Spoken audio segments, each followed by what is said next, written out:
The scramble for Africa occurred from approximately 1884 until the outbreak of World War I in 1914.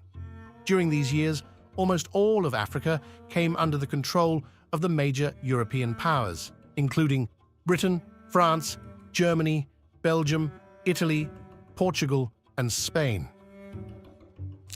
At the time, Europe was experiencing a period of rapid industrialization and technological innovation as a result of the Industrial Revolution.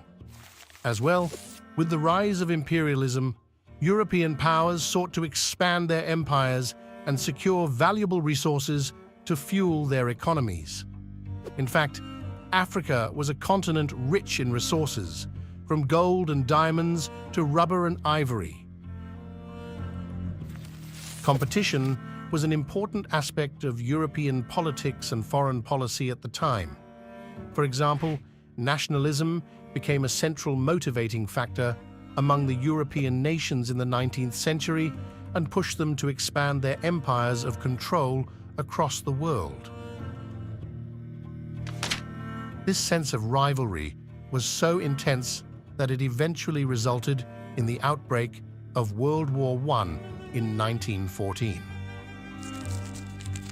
At its core, the scramble for Africa was characterized by territorial conquest. European powers scrambled to establish colonies and spheres of influence across the African continent. Explorers, missionaries, and colonial administrators played crucial roles in advancing European interests in Africa.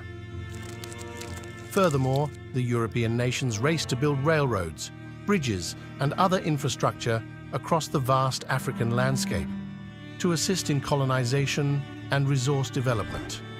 All the while, African leaders and various resistance movements attempted to fight back against foreign rule. The growing tensions and rivalry between the European powers eventually led to the Berlin Conference of 1884. This conference was called by German Chancellor Otto von Bismarck with the hope of reducing tensions between the European nations. As such, the goal of the Berlin Conference was to create a set of boundary lines and define territories for the nations involved. What resulted was a mix of approximately 50 African states that divided African ethnic groups and disrupted existing political systems.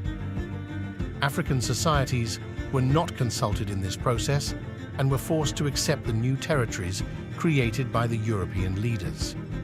Besides the Berlin Conference, the scramble for Africa unfolded as a series of major events, which included the British and French conflict over the Suez Canal, the rule of King Leopold II of Belgium over the Congo, Britain's control and colonization of South Africa, and the two Moroccan crises.